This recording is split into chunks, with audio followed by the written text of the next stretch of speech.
প্রাকৃতিক দুর্যোগ মানেই দক্ষিণাঞ্চলবাসীর আতঙ্ক।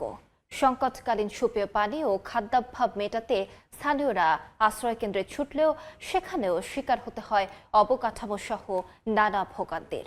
এখানকার ঝুঁকিপূর্ণ 5টি উপজেলার সুরক্ষায় সিপিপির তালিকাভুক্ত কর্মী মাত্র 60 জন। যদিও বিভাগীয় প্রশাসন বলছে পরিস্থিতি সামলাতে আশ্রয়কেন্দ্রের পাশাপাশি মজুত রয়েছে খাদ্য সামগ্রী।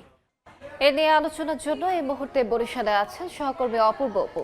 তার সঙ্গে যোগ দিচ্ছেন বরিশাল বিভাগীয় কমিশনার খলিল আহমেদ। সরাসরি চলে যাচ্ছি অপুর কাছে। অপু, বন্যা কিংবা জলোচ্ছ্বাস নাম বদলায়, কিন্তু দক্ষিণাঞ্চলে মানুষের যেটি বদলায় না সেটি হচ্ছে তাদের ভাগ্য। প্রতিনিয়তই এই দুর্যোগ দুর্বিপাক মোকাবেলা করতে তাদের জীবন যায়, জানমাল বিপন্ন হয়। এ বিষয়ে আমরা বিস্তারিত কথা বলবো। আমাদের সাথে বরিশাল বিভাগীয় কমিশনার খলিল আহমেদ যুক্ত হচ্ছেন। আপনাকে সময় দেওয়ার জন্য ধন্যবাদ। এই যে দুর্যোগকালীন সময়ে সাইক্লোন শেল্টারগুলো আমাদের কিন্তু আপনি মনে করেন কিনা পর্যাপ্ত রয়েছে, এবং সেই ব্যবস্থাপনা আসলে আপনারা কি কি ব্যবস্থা করছেন? ধন্যবাদ।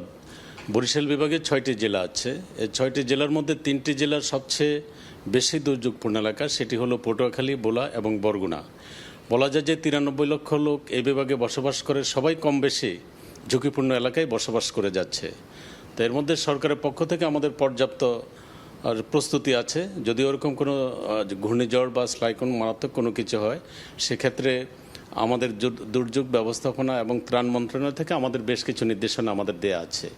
সেটি হলো বর্তমানে আমাদের হাতে যেটি আছে, এই মুহূর্তে আমাদের প্রায় 310 মেট্রিক টন চাল আছে আমাদের। এরপরে আমাদের হাতে আছে নগদ 65 লক্ষ টাকার মতো। এরপরে শুকনো খাবার আছে 2350 প্যাকেট। এরপরে ঢেউটিন আছে প্রায় 900 বান্ডেলের মতো।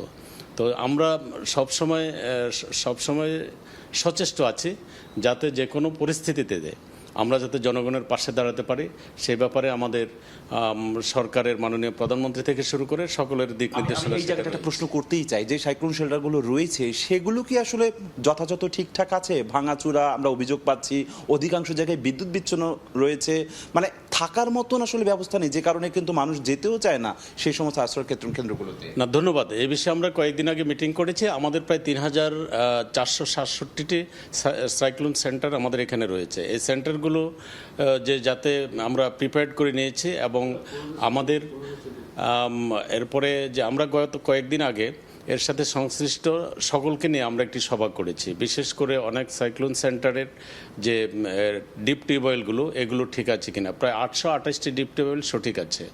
এর মধ্যে আমাদের মোটামুটিভাবে বলা চলে যে সবগুলোই আমরা মোটামুটিভাবে এটা প্রিপেয়ার্ড করেছি, এবং এগুলো যাতে পানি ওঠে। আর আপনি আরেকটা জানেন, যখন সাইক্লোন শুরু হয়, 10 নম্বর সিগন্যাল যখন হয়, প্রচণ্ড ঝড়ে কিন্তু তখন বিদ্যুৎ লাইন বিচ্ছিন্ন হয়ে যায়। সেই জন্য আমরা সেখানে প্রথম যে প্রস্তুতিটা রাখি, সেটি হলো আমাদের সেই মোটরে যাতে পানি ওঠে, সেই জন্য আমাদের জেনারেটরটা সঠিক আছে কিনা। এরপরে আমরা সোলার প্যানেল সেখানে ব্যবহার করে থাকি।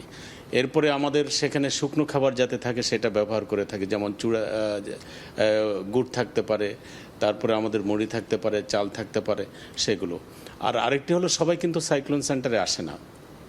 এর মধ্যে মোটামুটিভাবে এখন মানুষের জীবনযাত্রার মান একটু উন্নত হয়েছে, সেজন্য যাদের বিশেষ করে পাকা বাড়ি টিড়ে আছে, দোতলা বাড়ি, ওনারা আসে না। তো ওনাদেরকে আমরা যে পরামর্শটা দেই সেটি হলো যে শুকনো যে কোনো মটকার মধ্যে যে খাবার টাবার নিয়ে সেটি আপনি প্যাকেটজাত করে এরপরে আপনি গর্তের মধ্যে রাখেন। যখন পানি চলে যাবে এরপরে হলো তখন সে খাবারটা আপনার ব্যবহার করতে পারবেন। আর সরকারের আমাদের জেলা প্রশাসন, উপজেলা প্রশাসন, আমাদের জেলা প্রশাসক, উপজেলা নির্বাহী অফিসার এবং আমাদের যে এসিল্যান্ড আছে, আমাদের ওসি সাহেবরা আছে, তারা তো এর সাথে আছে।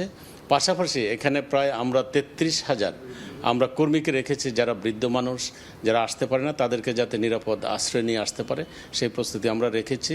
এরপরে রেড ক্রিসেন্টকে আমাদের বলা আছে, এবং আমাদের সিপিপি একটা সংগঠন আছে, তাদের প্রায় 32,000 কর্মী আছে, তাদেরকে আমরা প্রস্তুতি রেখেছি যদি ওইরকম কোনো ধরনের বিপজ্জনক কোনো কিছু হয়, যাতে তারা মানুষের পাশে দাঁড়াতে পারে এবং মানুষকে নিরাপদ আশ্রয় নিয়ে আসতে পারে।